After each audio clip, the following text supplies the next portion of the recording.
Welcome to the Sci-Fi Diner podcast. I'm one of your hosts, Scott Herzog. And good evening. I'm Miles P. McLaughlin. I'm Chrissy Raffensperger. And I'm Dave Sellers. And tonight we are excited to be talking about this recently released movie, released about a month ago, Project Hail Mary. And I was looking, I don't know about you guys, but when this was announced, so I read the book right after it came out. And when they announced they were doing it, I watched every trailer. I was like timeline. I had counters on my computer. I was jonesing to see it. And so the first moment that Kiefer and I had, I took him and we went and saw it. So anyways, was really excited about this movie. Typically on the show, we review older shows and older television things, but this is one of the newer ones we're going to do here tonight. So, and just so that we're on the same page, I know that you guys all saw it in theaters, and Chrissy, you read the book. So yes. And I read the books. We have that all kind of as a framework here. Did you guys go see it at Penn Cinema in Lancaster? No, we saw it real. Real cinema, not Regal. Real cinema. Yeah. Real. He's laughing at me because I used talk to text on my phone, and I just said real cinema, and it took me to Regal, and I was not paying any attention. I was just like, movie theater. I just got out of my car. I was like, wait a second, this isn't right. Yeah. So that's all right. We got there. That was my PhD. Yeah. Got there before the movie even started, so we were good. There you go. Fine. All right. Well, Miles, before we jump into talking about the movie and what we liked, didn't like, etc., give us a little. You often will just give a little bit of a preamble where the movie's at, how much it costs to make, and a little bit about what it's brought in. Now it's still in theaters, so it's still bringing in money. But let's go ahead and do that, and then we'll jump into talking about this movie. Sure. So, Project Hail Mary. It's about a science teacher who wakes up alone on a spaceship. As his memory returns, he uncovers a mission to stop a mysterious substance killing Earth's sun, and that an unexpected friendship may be the key. I'm happy to say that the stats for this movie are very good. It was budgeted around $200 million. That seems typical and sometimes that's normal. It could go higher, go maybe a little lower, but usually higher. But it's around $200 million for its budget. Domestic, it made over $256 million and change, and international, it made about $254 million. So worldwide, you have just under 511 million. It had domestic opening of 80,506,000.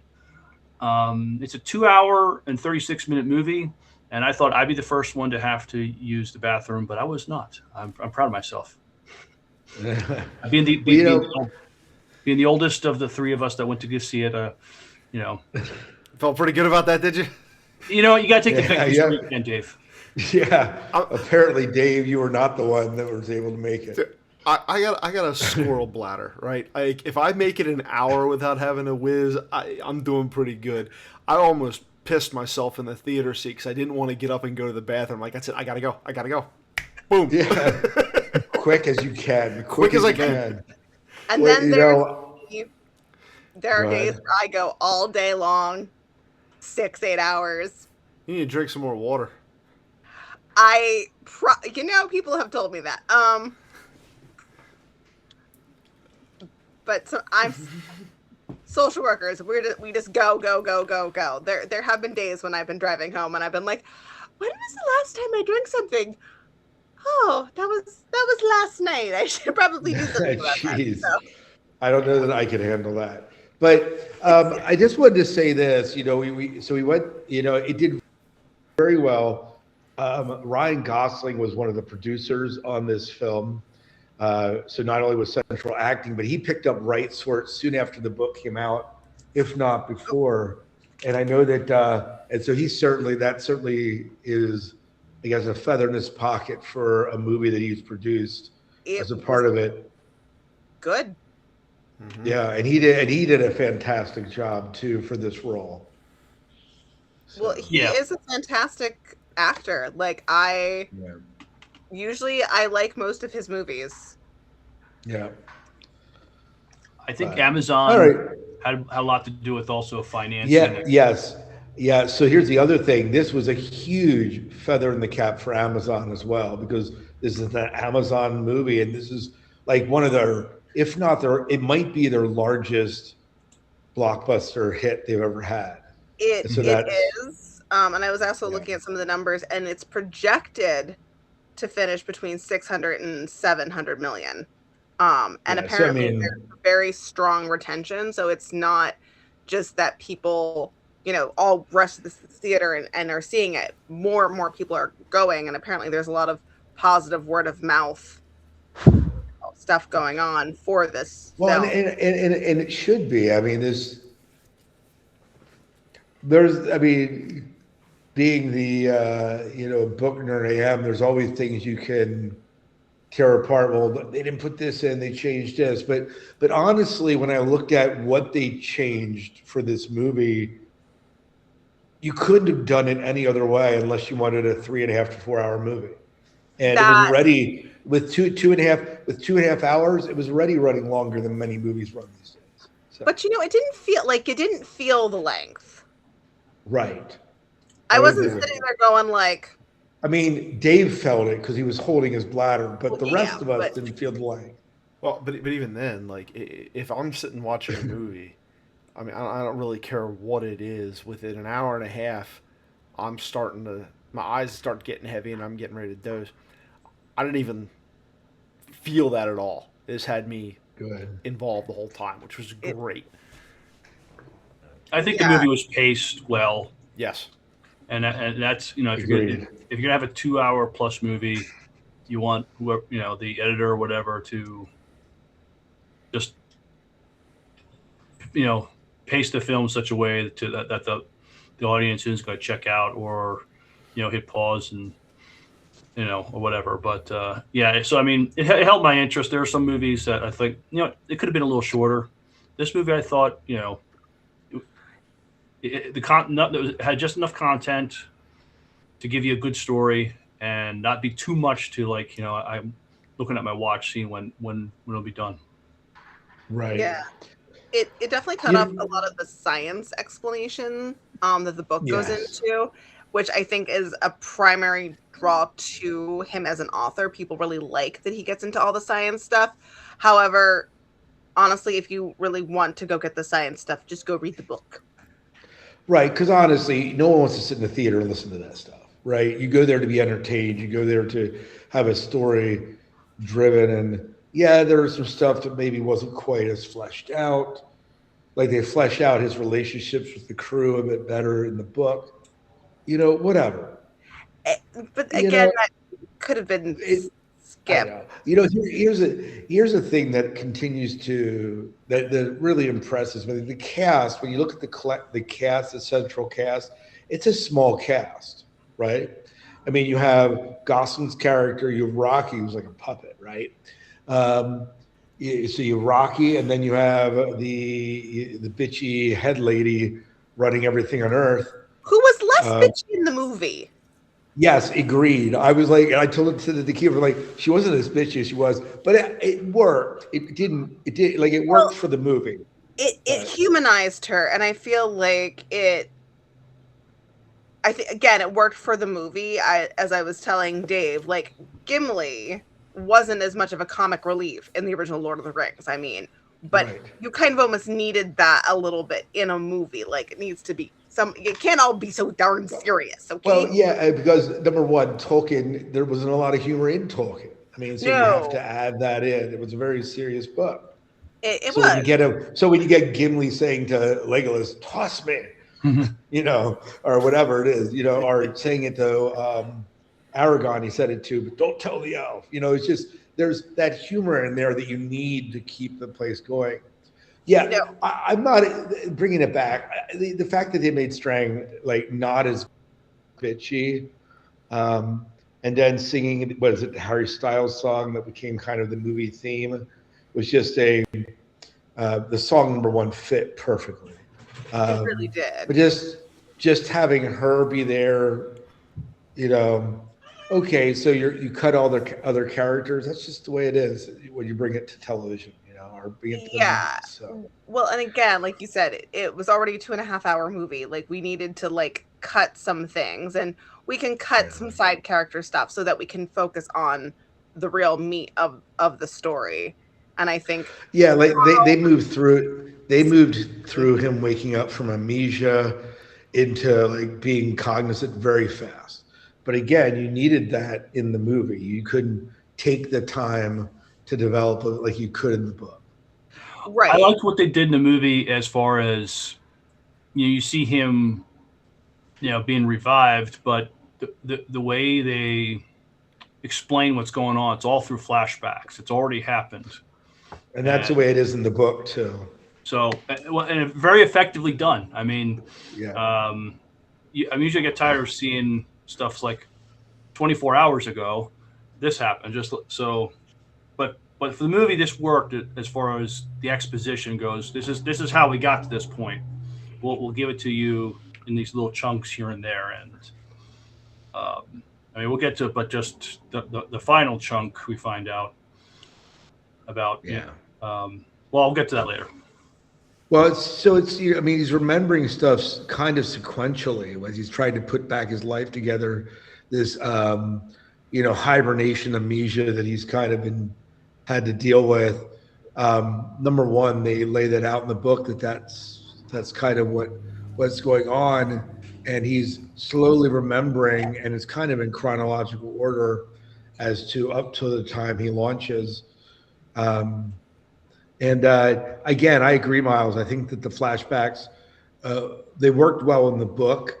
Sometimes you don't know how that always translates to screen, but they did not throw me at all. I liked them. Yeah, I liked that they kept grounding that if the fact that the flashbacks were happening as he was piecing his life together by use of the whiteboard, where you saw him like writing questions, and then some of those Right, questions would get answered in the flashback. So right. I thought that use of the whiteboard was a really great framing so that you understood, oh, this isn't just a flashback. This is him remembering pieces of the story and putting it together while he's also trying to figure out, why am I here? What am I doing? How do I solve this problem? We've got these weird things eating our son. Like, so Yeah, yeah, I thought it was pretty good. yeah. So what are things as you guys went and saw the movie that you thought was really, I mean, kind of skirting and in general way around it, but what were some things that kind of just really stood out to you as being strong points or maybe favorite moments Well, I in the liked that movie? for a science fiction movie, just some of the religious overtones. Um, the name of the movie, Project Hail Mary. It's like this is um, a last shot of trying to save the world here. But and also the protagonist's name was his last name is Grace. I mean, there's Right. so many undertones. There's so many ways they went with his name. Just like you could read so much into that. Just like um, is he a source of grace as far as finding a solution to this problem? Does he need grace himself? Um, there's just so many ways you could go with that. Yeah. I thought that was very clever. Giving him the last name Grace, I thought was very clever. Yeah, interesting. So number one, I didn't take anything religious out of it. Obviously Project Hail Mary, we have these Hail Marys you throw like in football, where it's like a last ditch effort, which is kind of it. But I see the way you're connecting it, Miles, and especially with the guy's last name being Grace. Um, but Hail Mary, full yeah. of grace. I mean, Oh yeah, you're right. I hear It, that. Yeah. yeah, there was definitely some of that going on. Yeah. Yeah. Um, I thought so. For me, I thought Rocky was extremely well done Oh, agreed. for for a non CGI entity. Um, And he had no it was face. he had no face. Um, he's basically a rock monster, and they the voice that they gave him, the mannerisms they gave him, the way he I talked to was just hilarious. I thought it was really funny how he was trying to like pick his voice, and then you hear like all these different like Yes, celebrities reading lines, and you could just tell yes. like Ryan must have just called them up and was like, "I need you to just come over here and like record yourself," and they were like, "Of course, Ryan, whatever you want." Like, I mean, come Meryl on. Streep, right? Like, Reading the there's line. no way he did not call Right. her up personally and be like, "Can you come Yeah. read some lines?" Like, So there's I no way. saw, and I did know this until I read the notes that Miles pasted in, that Ray Porter, the audiobook narrator, was one of those defunct or discarded Rocky voices. Oh my gosh, So, that's adorable. but I did not know that. you're muted, Chrissy. Oh, I hear you, Chrissy. what? Oh, I don't hear her. Dave, do you hear us? I got you all. Yeah. Yeah. Okay, good. It's just me. So sorry, Chrissy. You have to do sign language, right? Yeah, exactly. That's thumbs up, and that's thumbs up in Rocky's language. I like the just the puppeteers did a great job with Rocky #1, and then the mechanical Rocky they made also was well done. It really captured the way I pictured it, and the voice in my mind fit the voice I was hearing in the books. Yeah. I liked when he busted in and was just like, I want to see everything. I mean, show me all the human tech. And it's just like rolling around. He's like, why are your stuff so messy? I was like, wasn't expecting company. Sort of remind me a little of BB-8, just the rolling ball. Yes. A little bit. Yeah. Now, go ahead. I was gonna say I liked the characterization of Grace. I don't think it came out as much in the book, but in the movie, you definitely got the like burned out gifted child vibe from him. Yeah. I didn't expect to see an alien in this movie. So you didn't watch the trailers ahead of time? No. Oh, he's going in completely blind. Yes. Completely blind. I did not expect to see that. And that was like, oh, okay. What's happening here? It is the one thing that I wish they would have eliminated from the trailers. Yeah. Because I think that it should have been a surprise for everyone, except for people that read the books. Because I feel like it did spoil it. Now, I was looking forward to it, obviously, for different reasons, having read the book. But I thought they did a wonderful job with the ship, and I'm very glad that you did not watch the trailers, Dave, before going. Yeah. What were you thinking? Because I'm curious. Like, as someone who didn't read the book and see the trailers, you didn't know that he was going to then cooperate with said alien. Like, what were you thinking? Where you're like, oh my god, it's going to be a horror film. They're like, the aliens are going to eat him, or like what? No, like when we first saw the ship originally, and it got close and was like throwing things at him, my first thought was, okay, he's been in space a long time, right? It's an hallucination? No. In that time frame, I mean, everybody back at Earth isn't just sitting there waiting and hoping to hear something back. They're still working on the issue. My initial thought was, oh shit, they came up with a ship that can travel faster. It's bigger, more advanced, and it happened to get there the same time his ship would have. And now he's not alone. He's coming on board, and we're gonna go through this. And then it extended the got the giant umbilical cord going across. I'm like, wow, that doesn't look human at all. This is interesting. Pepper, no. And then once you saw the creature and he started getting the temperature readings and all that stuff inside of there, Miles, the first thing I thought was Tholians. Yeah. It's crazy hot. He's spinning these little glass things out of there. He's whipping metal up and everything like that, like a little web half the time. It's a Tholian. Yeah. With whatever he's building. I'm thinking, freaking Tholian. They stole this from Star Trek. This is beautiful. So when the alien was sending these message buoys or whatever to Grace, sort of reminded me of, I don't know if they still have, but at the bank where, like, you sent the tubes, the drive-up window.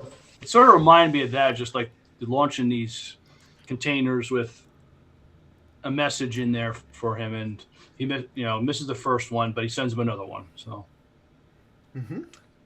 Yeah, I thought it was interesting how they initially communicated with each other with like pantomiming things, and then to construct a whole language from like math. It's just very interesting, and just going into how they do math and converting units and things. But that's new to the book. I was listening to Andy Weir talk about how that was developed, the whole musical language thing. Because the world that Rocky is from is a real planet that they know a little bit about, but they don't know everything about it. So anything they didn't know, he just created, and this was one of the things that he created for that.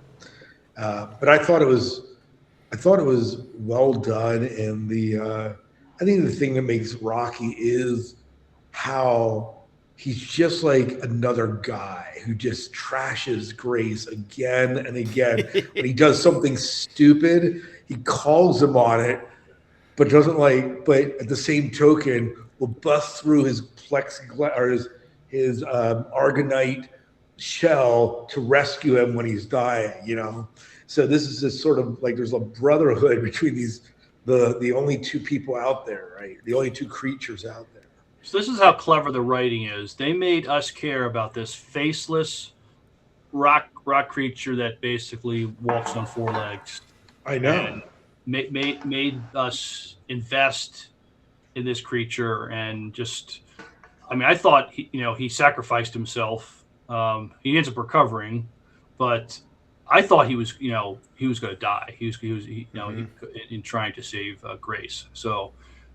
Just brilliant on the writers and everybody who made this made me care about this rock creature. Right. No. And it makes Grace's, and I do think it played a part in Grace's character arc, because what do you think he would have chosen had Rocky not been willing to sacrifice himself for him? And so there's a lot of themes like sacrifice and bravery and what that looks like, because Grace did go out there, but then at the end it was more of a true self-sacrifice. Well, he didn't go willingly. Like he was kind of forced in the end, because he was in the book says it a little bit clearer. He was selfish, right? He didn't want to give up. He wanted to live another 30 years. He didn't want to go on a suicide mission. But then, which really wasn't a very logical idea for him. Because he did not do his math very well for being such a smart guy. Right. Well, he put the not an astronaut, but but then in the end, when he has to go back and save Rocky, when the astrophage gets loose in the ship, he chooses that kind of voluntary exile permanently away from Earth. Well, and when he chooses to go back, he does not think that he can make. In the book, it's very clear. It's not clear in the movie. In the movie, you think, he's just going back, and then he goes to the chosen planet or whatever. But in the book, it's very clear. He thinks he's going to go save Rocky and then die. he cannot consume the same food that the aliens consume. So because it's full of like heavy metals and things like that, and their atmosphere, is ammonia, and he can't breathe it. So he's like, if I go and save this person, I'm literally going to save him and their planet and then die. So it's not just him sacrificing, going back for him. It's him sacrificing himself for a whole alien planet that he has no real reason to care about. Instead of going back home to Earth. So it's a really great character arc that I appreciated. No, And tying back into the beginning conversation earlier in the movie when he was having with the pilot of that ship about courage and bravery, and just the whole thing where when he told him, it's about finding something worth it, and he found that in Rocky, and Rocky risked himself to save him, and he felt obliged to return the favor. Now, I would love to see another, even like another half hour to that thing. Make it a full 3 hours of him actually getting back to Earth after Rocky's people fix his ship. right. Well, that's They're not not expecting it. So this is the thing. Like the book ends exactly where kind of where it leaves in the movie, right? He never makes it back to Earth. The fact that you saw them on like the cutter going through the ice, like that's not in the book. Like you never see what he has never seen on Earth. Now they know that Earth has received the message because they can tell by the change in Venus and the change in the sun. right. But that's years later. And so one of if there was a nitpick I had with the movie is the fact that they don't age Ryland Grace at all by the end. But in order for his message to get back to Earth, in order for them to get confirmation that Earth has been saved and changed, that's another 15, 20 years. And we don't see him age. You don't see him age at all. In the book he does, but they didn't in the movie. Right. And it also doesn't talk, like, you also don't see how, Rocky's planet has a higher level of gravity, and that takes a toll on his skeleton. Mhm. And also, he's actually, I think, like 50. He estimates he's about 53, but it's been he would be 70 on Earth. So he could go back, but also the amount of the difficulty it would be for him to go back, even on his body. And also, like, is he going to risk going into a long-term coma again? So there's a lot of reasons for him not to go. As much as we might wish for him. Also, I don't know. But keeping here's the thing. Keeping Gosling's character to save age now allows you to maybe do a sequel where if you were to age him like he was in the book, you would not have that choice. Right. Now there's no current plan for a sequel, although I imagine Amazon's going to be chomping at the bit a little bit for one based on how well the movie did. Like Andy Weir's next book isn't even related to it. We have a VR game coming out later this year, but that's about it. We don't have a lot more beyond that. Well, maybe they should go on some fan fiction sites and see what the fans have drummed up. Oh. So can we back up and this is what I was saying earlier in our conversation, was that the choice to make Ryan Gosling's character not brave at all and not self-sacrificial, or at least he hasn't been tested to be self-sacrificial. When those two astronauts, that scientist, die in that accident, the woman, Strat, she says, we have to send you. You're the only one who know how to deal with this. And he's like, no, I'm not qualified to be an astronaut. No, I don't want to go up in space. He just, and she sort of anticipates that. She has some, if he absolutely 100% refuses, well, no, she gave him 3 hours. She knew what she was doing. Yeah, she knew he was, like, this is not a very brave. He's a brilliant man, but he's not a very brave man, and he's not necessarily a very self-sacrificial man either. But he's the only man who could do the job, and she's willing to, make that hard, cold choice to send him on a suicide mission. I was saying it was almost military, like sometimes they have to send the troops or send somebody, and they know they're not coming back. And I just thought that was a creatively, it was a good choice. It was like the heroes in this movie are very human. Not all of us are brave. Not all of us are willing to go on a suicide mission. And he had nobody really to fight for. It was just like, he had no wife, no girlfriend, no family. Well, she even said, like, you don't even have a dog. He had, so the only, so I thought that was an interesting choice to make him an unwilling. He couldn't hero. have a dog, because if he would have had a dog, he'd have gone all John Wick on him. True. Yeah. But it's one of those things where she definitely kept him, and again, I think it's clear in the book that she kept him in reserve as almost like a third science person to send up if necessary. Yeah. And it's exactly what she was doing. She was very calculating.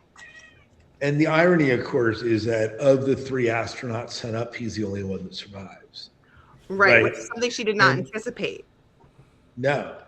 And so there's so many, things that are kind of like happenstance, if you will, that really play out in his favor. Well, if it wasn't for Rocky, they would not have had the tech that they had needed, even if the other astronauts had survived. And what you don't know in the movie that is made clear in the book is one of the astronauts chose nitrogen as his preferred way of suicide once the mission is completed.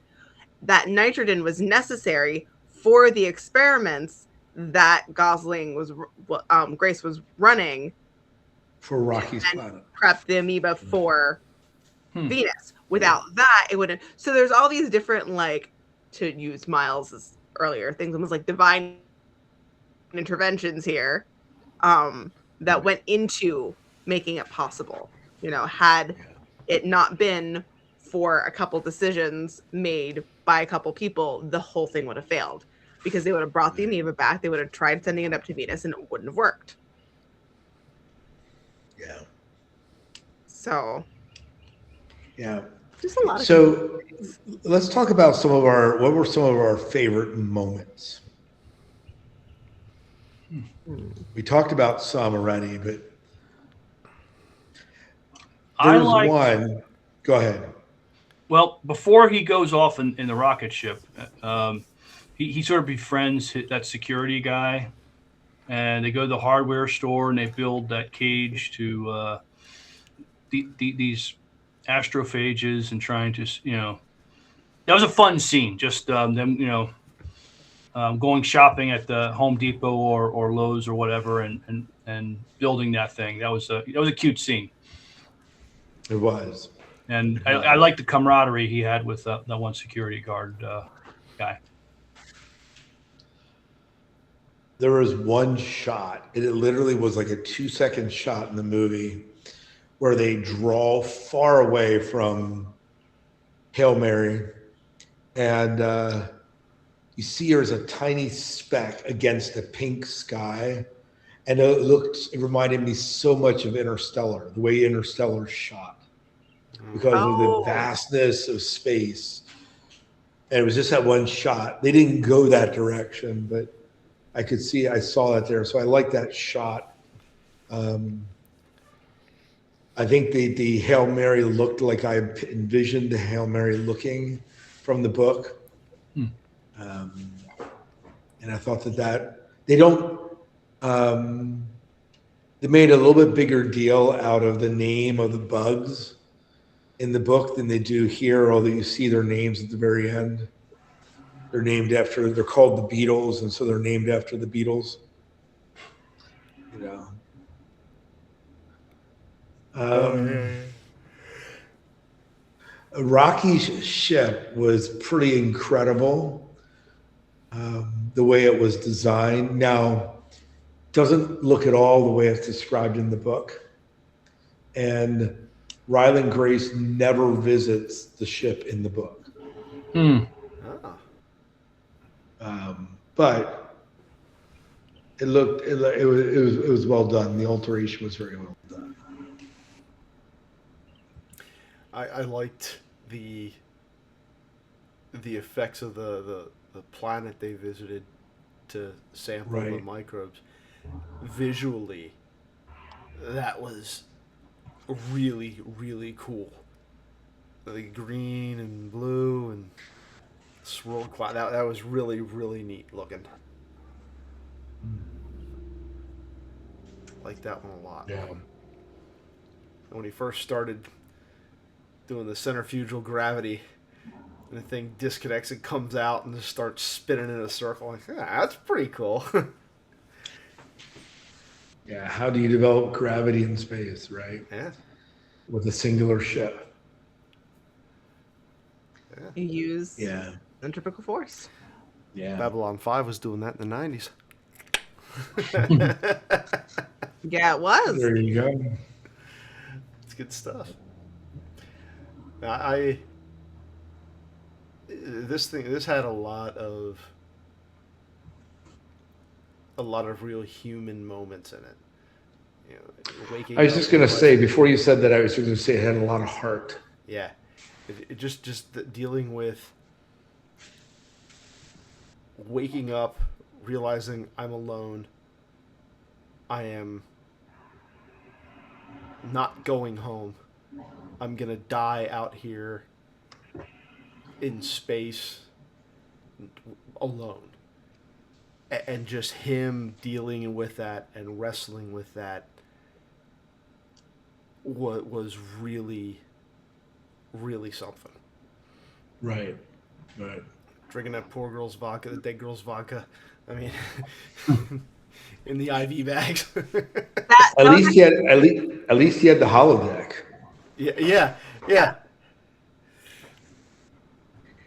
Yeah, which is interesting because in the book, he didn't break into the vodka until the end to celebrate. Oh. So it was a subtle, again, little changes. I'm not gonna freak out about them, obviously. I know. Well, and I think that the way they did it in the movie made sense. He's alone. He has no clue where he's at. He realizes Well, like the reaction at least somewhat makes sense. Um, yeah. So, because in a movie, you only have visuals to go off of. Right. So, in order to convey the same sense of confusion and despair and the realization that you get to read about, you have to show. And so, it's a subtle change. I wasn't going to die and be like, you're not supposed to drink the vodka until the end, or because right. it was doing the work of showing you the emotions that you couldn't just read on the screen. So, and that's what I felt like a lot of the changes were for. It was to show you something that a book couldn't tell you. Like the movie can't tell you like a book can. So, I think I shared my favorite parts already, which were mostly just Rocky coming onto the ship and just the amount of clutter and things like that, and just all of the gifted kid moments that Grace had just cracked me up, because I'm like, yep, somebody has ADHD and it shows. Which again didn't come through in the book, but it added a depth to the character that I was not unhappy with. Right. I don't feel like it didn't take something and then change. It just added, which I felt was from most of the changes as far as characters were concerned. It seemed like additive rather than alteration. Yeah. like the Strat singing and saying that she was once part of an East German choir, which is also really interesting because it adds a whole another flavor to her character. Right. That you didn't get earlier. So Yeah, well, because one of my professors when I was abroad in Marburg was formerly East German. And so I was like, oh, yep. This makes perfect sense to me, your entire worldview. And her responses. Not that all East Germans are the same, but a lot of them very similar. yeah, when the book plays her as like a typical, East German stereotype, she calls herself that, I think, to some degree. Yeah, she does. But But then no, this movie, I mean, the soundtrack was good. I have no complaints with that. As everyone said, I sat through the movie. I couldn't believe 2.5 hours had passed. I couldn't believe it was 2.5 hours. the And I cinematography think is that, great. yeah, the decisions were smart. Um, Special yeah, effects, brilliant. I have so few complaints. If you were to pin me down, the only thing I would complain would be his age at the very end when they found out that Earth had received the message. That was it. But that's a minor thing. Like the movie itself just holds up so beautifully. I really don't have a whole lot of complaints. I do feel like the book has layers of depth that the movie isn't able to capture. Yes. I would definitely recommend reading the book if you have not done so. Miles Day, I'm looking at you. But it Yes, is don't read that one. That one, no. we said that earlier, but well, you Don't. know what? It's a good thing that there are some people that do disagree with our assessment of this movie. Oh, good. Are we going to Really? read bad reviews? Please. Yes, there are some pretty salty reviews out there about Project Hail Mary. Now, I'm not sure that in fact, I'm certain that I don't agree with them. But I thought we might take a little moment to talk about them if you guys are okay with that. Oh yeah. Do it. I love this part. All right. So IMDb, here we go. Let's go for it. Title of this one is called, it's a 1-star, Childish Drivel. Oh. They must be So hanging out now with precocious children. That's it? They are. Ryland Grace, in science teacher, middle school, right? Yep. So now we need an ET style movie every few decades for grown-ups. I hate the way this story was told from Ryland's character's point of view. Perhaps if, says Ryan's character's point of view, perhaps if it had just started with a wider public perspective about the crisis, that would have helped. And why did all the other crew members have to die? Keeping one other crew member alive could have helped the pacing move along much easier. That's not the. It's a single character driven book. Do you? They got his name wrong too. It's not Ryan, it's Ryland. Are you? Okay. Because clearly we don't understand how the book and the themes and how the whole point of the story and how it's supposed to with the universe. No, okay. Moving on. The stupidity, I'm allergic to it. I'm just not like, okay, the ET comment, right? It is a singular alien, kind of like ET, but the stories couldn't be further apart. Like, there's nothing similar about it. Like, ET's trying to get home, right? Well, so is I guess Rocky, but they're doing a slew of other crap to make it happen. They're there to save their planet, not to send ET home. Right. It's very, very different stories, very different purposes, and the crisis isn't necessarily the point. The point is a person who's a coward going through a story arc to become brave and self-sacrifice and to have that value explored under the circumstances when it would happen is literally the hero's arc. You wake him up, but he's in the belly of the whale at the start, and then you flash back to the other pieces of the story. So it is a hero's story arc told in a different format. Like, do you not know the parallels of... Okay, moving on. Right. All right, so here's another one. I have a bunch to pull from. Here's another one. This is another number one review.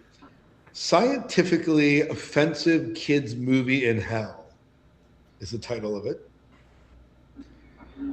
Contrary to the massive PR lying campaign, this is not intelligent, nor science, nor good. It has tender, very moving movie moments, but it is in a dystopian soup of offensively unintelligent sci-fi while claiming to be intelligent. It's Toy Story in hell with cartoon science. And it's 2.5 hours long. Don't be sheep and give them your money. It's not visually impressive either at all. It's just another shameless PR lie. I wouldn't rate this a 1 if they didn't lie so much and so many sheep weren't praising it, paid or otherwise. The premise of the movie is that multiple stars are suddenly being eaten by bacteria at the same time at a pace millions of times faster than the stars' own thermonuclear explosions. Never mind that bacteria don't have space propulsion, nor would it survive thousands of degrees in the sun. The creature is also implausible, as there are many other story elements. It's not clever, it's not intelligent, only scientifically illiterate or fool that it is. It's like Lost, or Interstellar for that matter. Junk science by liars for sheep. But ignoring all that is drawn out a tender cartoon buddy movie. I give it a 4, maybe 5, if they promised such without effing lying. Okay. So this is in the genre of science fiction. What part of fiction it is lost on Captain Smarty Pants here? Like, yeah, it's... Who's lying about anything, right? Are they making the claim? Has anybody ever made the claim that bacteria are eating our sun in real life? No, it's a fucking movie, jackass. It's a fiction movie. It's a science fiction movie. Good God, how far up your ass is that stick? Like, I think the person is confusing that a lot of people like Andy Weir's work because he grounds a lot of his stuff in science. The word is grounds, underline. So a lot of the tech and things that he's coming up with, speculative, like, okay, if, say, in a couple years we needed to do spacefaring things, how would we solve a lot of problems in space? So rather than being like, there's a magical warp drive and you have anti-gravity, he's like, you would use centrifugal force to create gravity. This is what you could do. So, like, and he grounds a lot of the stuff about the bacteria in microbiology, and then he just gives it semi-magical powers of being able to survive in the sun. We have been surprised before by the conditions under which we can find life. Do I think we're talking something that can survive the vacuum of space and then also like the sun and be made of water? I doubt it. However, there's a lot. But I do think the way they explained the way their propulsion made sense, like how they were moving. And so for me, it's not so much that this is actual science. It's, can you convince me as an intelligent being, can you convince me that this could be plausible? And if you can do that, then I buy the story, right? This puts me, this is again, Dave, you're talking about it being science fiction. This is a fiction, helps me buy the science. And they convince you to suspend your disbelief. If Yeah, I can absolutely. suspend my disbelief for wizards in space for Star Wars, I can certainly accept space amoebas. Like, Do I okay. think that it's actually no, I don't think it's possible. But again, the story needed certain elements in order for it to work because it was specifically about putting a school teacher in a certain hypothetical situation in order to explore an aspect of heroism through a science fiction lens.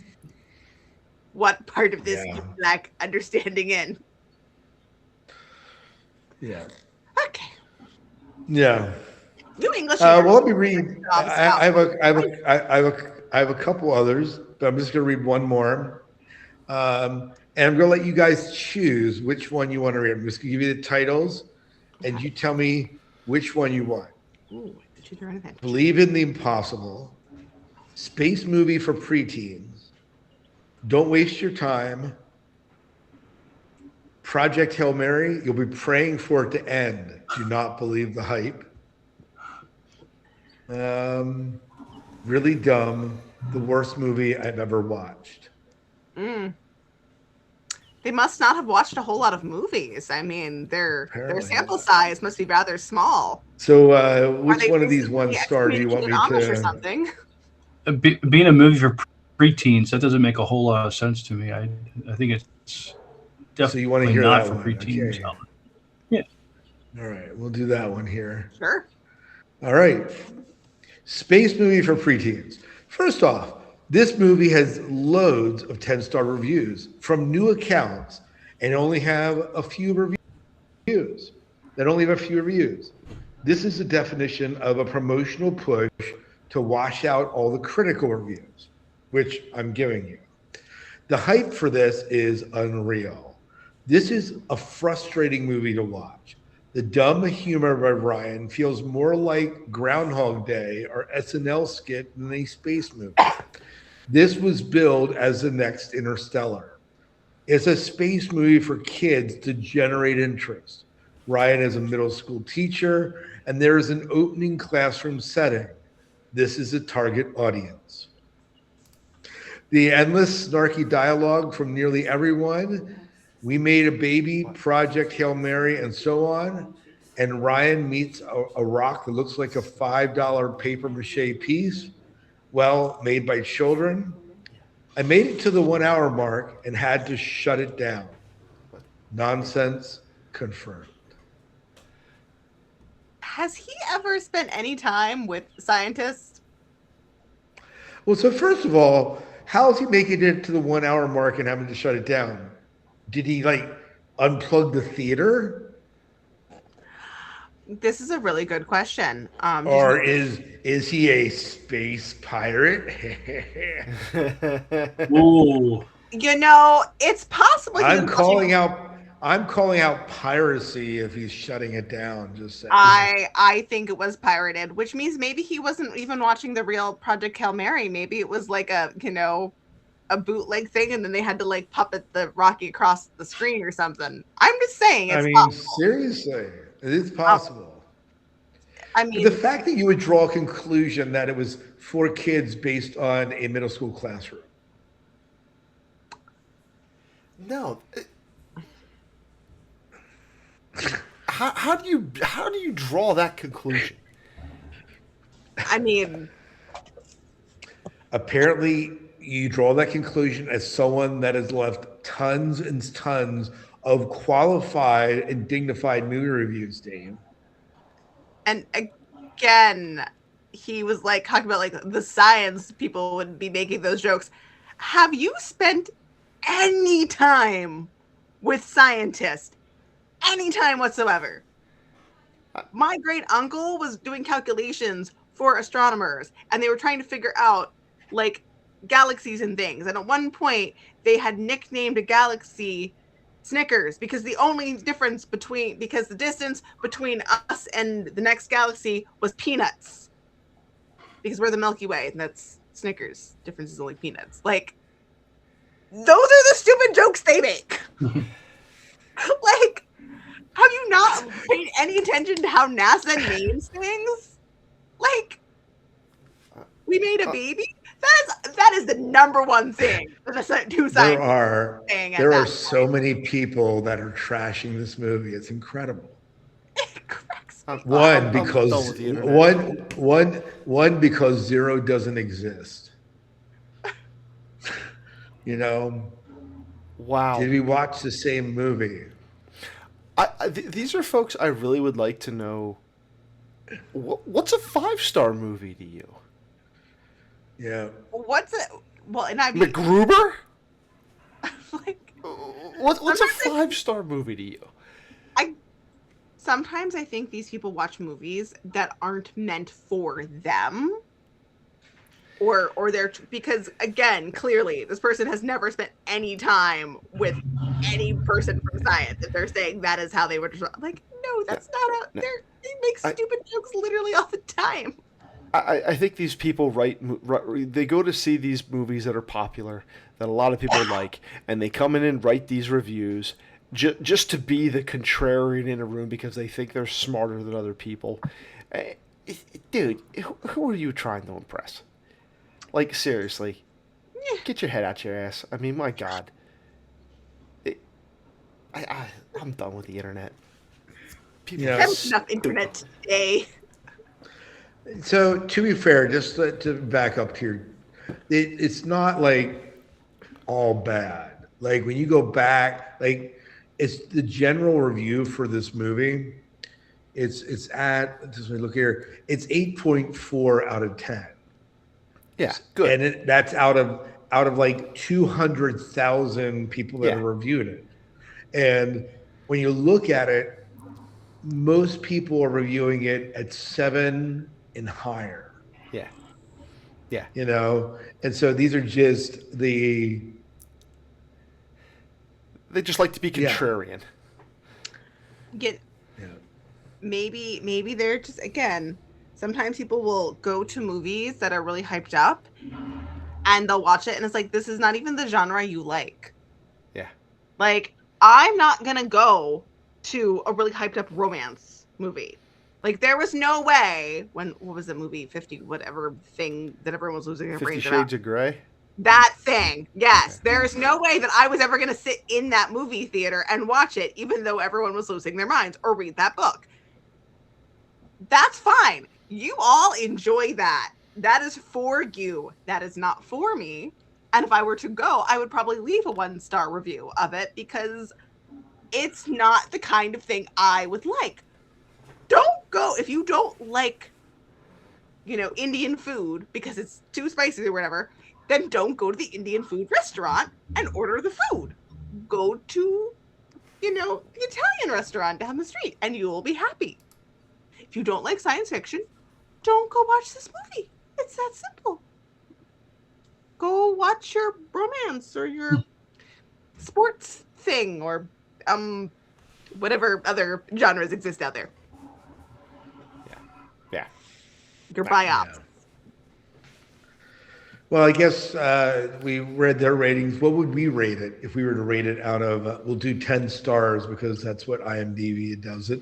Oh, okay. How would you guys rank it out of 10 stars? 8.5. 8.5. 8.5. Same.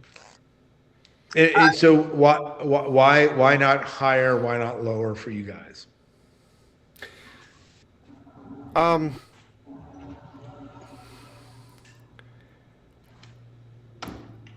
great movie. I tend to gravitate my science fiction likes to a little more pew-pews. But for a 2.5-hour movie that kept my attention the entire time to the point where I risked, peeing myself because I didn't want to go to the bathroom.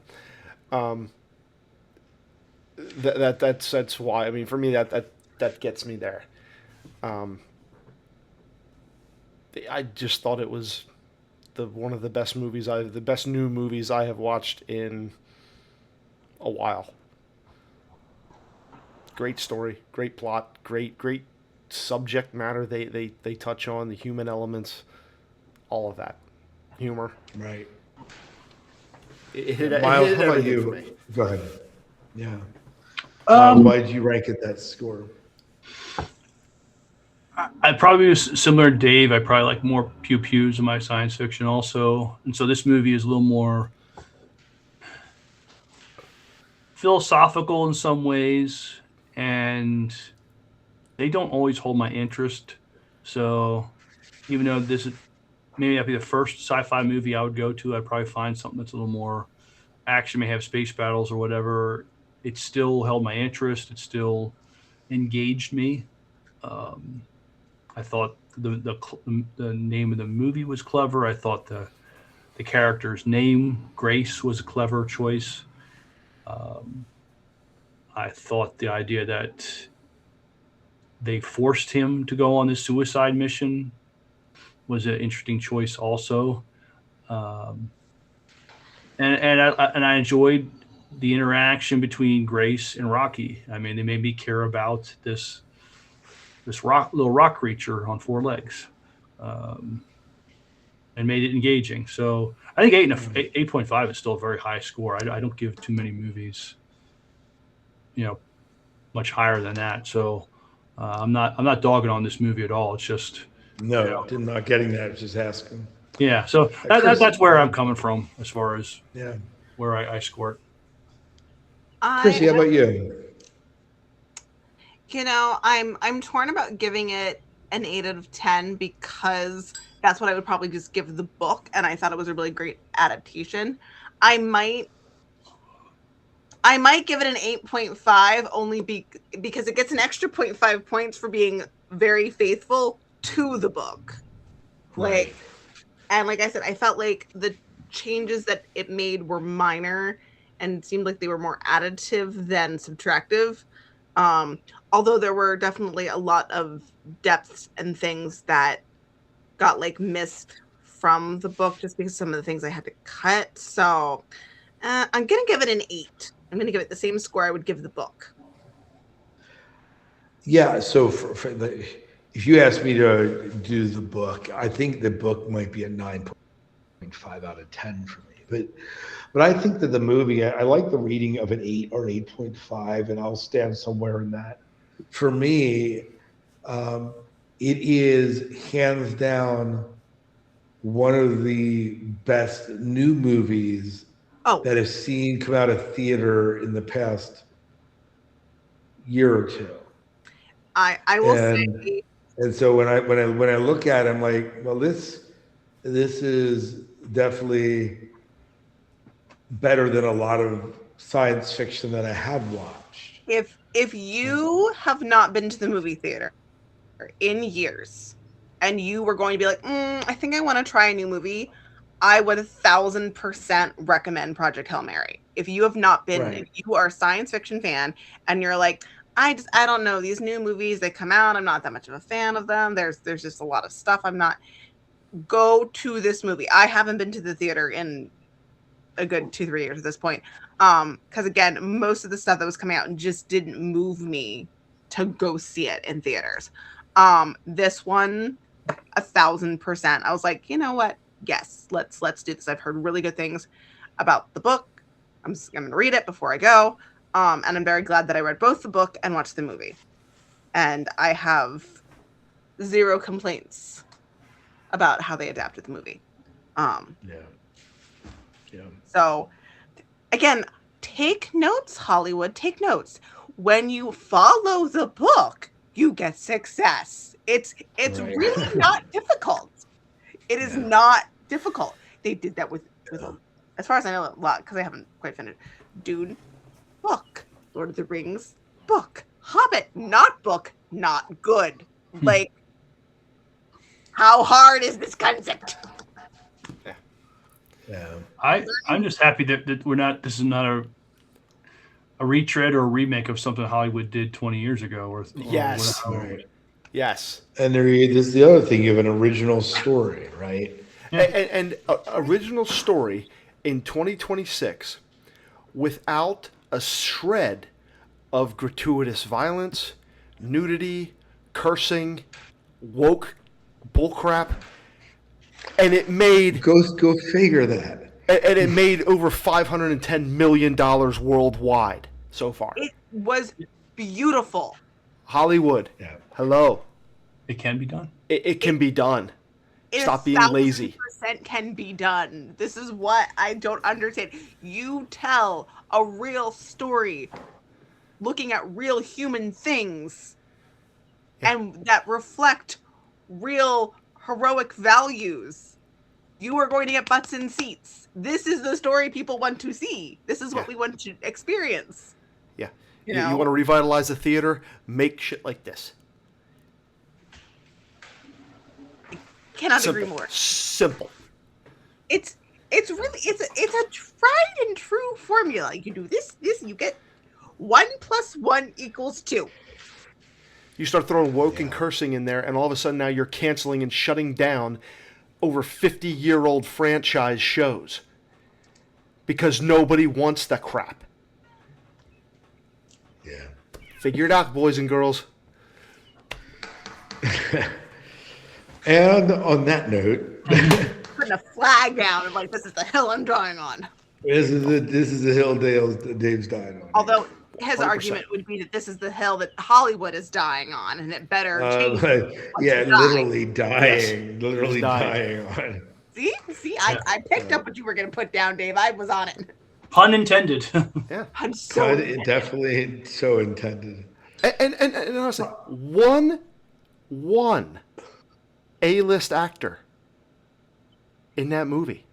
Yeah, all One these other actors are recognizable unknown. name. The only other one was Meryl Streep, and she spoke a single line. Right. Although I mean, AT&T girl was in that movie. You know, she was a pilot. Yeah. Oh, yeah. That's right. She was, wasn't she? Missed that one. But again, not an A-list actor, no, right? You can do this. Yeah. I really hope that people in that wretched hive of scum and villainy known as Hollywood actually see this and go, oh, Please go to the movie theater and take notes. yeah. Now, you may have to watch it a couple times. You may need to book your own theater so you can pause it and rewatch it a couple times, because apparently you're very slow learners. Yeah. But yeah, there we have But it. I had faith, baby. I don't. Yes. But yes. All right. Well, yeah, very good. Very good. Well, this was a good discussion on Project Hail Mary. And I think with that, why don't we wrap up this show? Again, if you haven't seen Project Hail Mary, go see it in the theaters.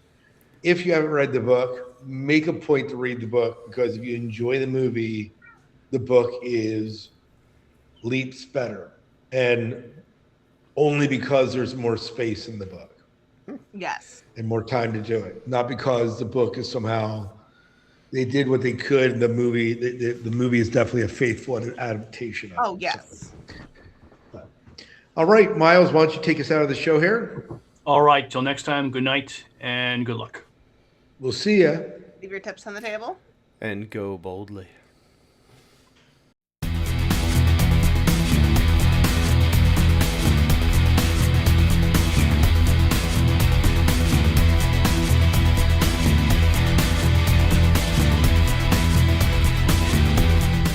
Artemis, Chrissy. Okay. That was my very first Andy Weir book, and so I was not impressed, and I didn't quite understand why everyone was losing their ever-loving minds over him, because I was like, this is really kind of suck, honestly. Right. So, I know, I'm so salty about everything. Well, no, but if this is your first introduction, I get that. I mean, in my mind, I think he only has 3 novels out. The Martian and Project Hail Mary, where he shines is you isolate someone and tell the story from the perspective, and then you have Mark Watney coming out in The Martian, or you have, Dr. Grace, and then you have these shining. But I did not like Artemis as well. But maybe there are some people that like it out there, and correct me, please. Tell me the value of this book that I absolutely thought was abysmal. I mean, I suppose if you need it for Firestarter, You know, you have a point. Although I'm not sure my You Kindle guys is aren't like selling this book well, I'm telling you. that. Well, since you have it, you should. Seriously, if you're going to start with Andy Weir, I would not start with Artemis. If you really are like dying to read Artemis, I would make it third on the list of Andy Weir books, and I would start with either The Okay. Martian or Project Hail Mary. I would just skip it. Life is too short to read books that aren't worth it. Facts. That is true. And if you're not like me, who can just like read a book in like an evening and it really doesn't matter all that much, it's really not worth it. I mean, I was telling Dave, he was like, "Oh, did you read the book?" I was like, "Yeah, I started it last evening at like 7:00, and the night before we went to watch the movie." You're a fast reader. It is like a hot knife through butter. I just go right through them. Yeah. I don't weed. Yeah. I'm not good weeder. Well, you said like books just put you to sleep, so I mean, Within seconds, I'm out like a light.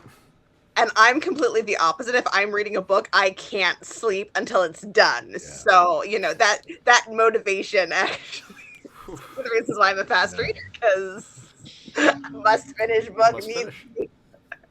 Yeah. If I first time I start reading it and no, go ahead, boss. I was gonna say, if I start reading the book and if after a few chapters I'm like, if I feel like I have to slog through it, I'll give up. I've done it with books. Like if you don't interest me, if you don't suck me in, I'm not gonna waste the time to try to get through it. See, life is too short to waste on books. I rarely will DNF a book, but I did just a month and a half ago. It just didn't grab me. And it's supposedly a good book. It gets lots of rave reviews, but this author writes in every single point of view. There's third person, there's first person, there's second person, and I just didn't enjoy the process of jumping around like that. Now, it wasn't the story. There were some characters I connected with, but it just wasn't enough for the same reason I had other books I wanted to read. So. Oh, I think I know what book you're talking about. I also did not like that book. Was it the? I can tell you here in a second. I can picture it. The author is Jensen. What is it? Is the author? Is it? Oh, no, show me. Oh no! I just give me a second here. I will tell you. I definitely didn't finish The Magicians because that book definitely bored me. Okay. That's I'm reading one right now that I almost bailed on. I didn't. The 5th Season by N.K. Jemisin. Yes, that's the one. Good. I wasn't alone, Chrissy. I slogged through the thing and I was like, what? Why are you all losing your mind over this? This is. I mean, it's kind of unique, kind of uniquely written, but. I mean, I guess it was an interesting thought experiment. The world building was moderately intriguing. Yeah. Well, see, I did that with, I'm close to finishing another book that I almost DNF'd, The Traitor Baruch Horriman. Did you ever hear that one? No. It's a fantasy book with no magic, no mythical creatures or nothing. Then so what? It's a little. So the argument is like, why is this labeled fantasy, right? It's intriguing because they live in a society where everyone, especially the leadership, walks around with masks on all the time. That's kind of interesting. So the world building's kind of interesting, but it's not. And it's set in that. What was that? Is this based off of medieval Venice? I believe there was also mask wearing in medieval Venice. We are completely off topic, guys. We are so off the rails, but we can talk later, Christy. But this lovers have taken over the chat. Yes. Sorry about that. You and I can nerd over books later, my dear. Yes. But yeah. Anyways, let's get into the show. Dave, you're going to comment about my beautiful hair, I think. This is the longest I think I've ever seen it without being coiffed up all nice in the front. Yeah, here, You really there, I letting got it go in coughed up. retirement. You look like you need a haircut. I'm totally like letting He it go just needs right there. one haircut. One haircut. Yeah. So Chris has this idea that there's a style she wants me to try. I'm willing to try it. Oh, it's Kristen. But I've threatened more than once to go back to my old style. I've not done it yet. So They're just jealous of your mullet. hair. yeah, I never had a mullet. My hair does this weird thing when it starts getting longer, or did 30 years ago, that it wants to like flip up the back kind of in a weird way, and I never did it. I never liked it. Well, that's probably because you actually have slightly wavy hair. It's probably like an A1 wave. There you go. See, look, A1 wave. I learned something new. A1 bald, right, Miles? That's what we're talking A1, about. yeah, A1. A1. I actually see the wave. So you actually probably don't have perfectly straight hair. You actually probably have slightly curly hair. Wavy hair. Yeah. Anyways. Yeah. So, yeah. Well, let's go ahead and get into talking about Project Hail Mary. You guys ready to go? And Dave, are you recording? We are recording. What's going on in the background there? I see something happening in Dave's. Is that a screen? Oh, Dave has TNG playing. Yeah. Oh, okay. Another horrible Worf as a Father episode. Oh, okay. Okay, good. I'm totally getting sidetracked here. What's all the hate that's been flying around with Paramount recently? Was it off of Academy? Did Academy get panned? Academy got panned. Academy is canceled. They have season 2 coming out, and then that's it. Right. Yeah, they didn't renew. Surprise to literally no one. I am. Yes. I'm waiting to watch season 2 to determine if I'm disappointed about that or not. It was the backlash I saw in particular was coming through some of the older casts saying that it was too agenda. It had too much of an agenda. It was too woke. Yeah. Which surprised me. This is the way I heard the show described. It is made for blue-haired people with nose rings that are pre-diabetic. Gen Z. Okay. I didn't make that up. I'm not that clever, but I I have to say I agree with that sentiment. It was not made for everybody.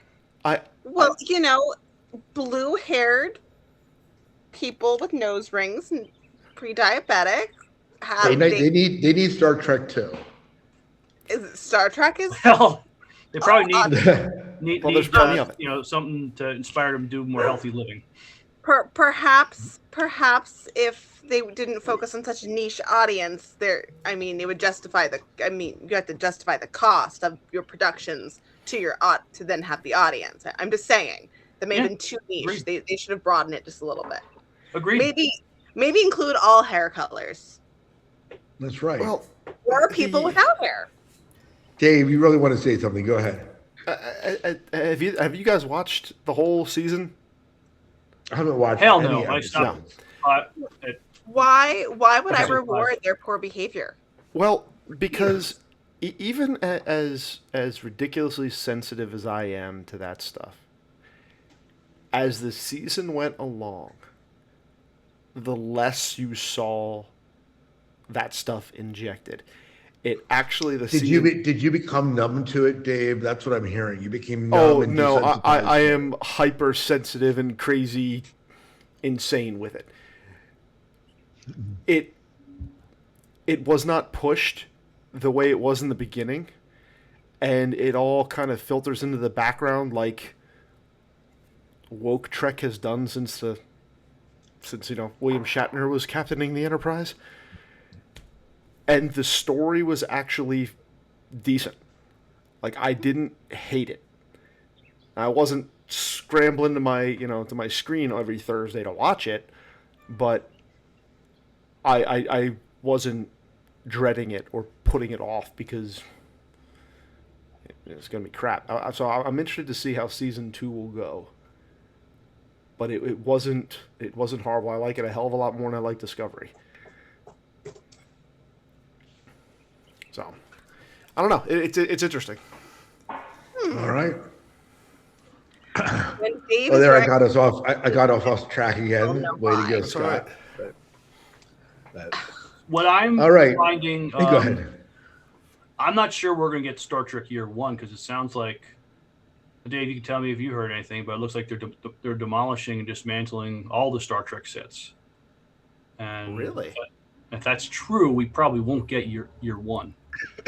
Look, you can make it. You can make it great. You did it with Strange New Worlds. Strange New Worlds Make it stupid. wasn't that doing well for them? It was great. I don't know. Well, Whatever. Yeah. let's We go don't to get Hail any Mary. now. Let's go to Hail Mary. Hail Mary, full of grace. All right. And how many Hail Marys are you saying tonight?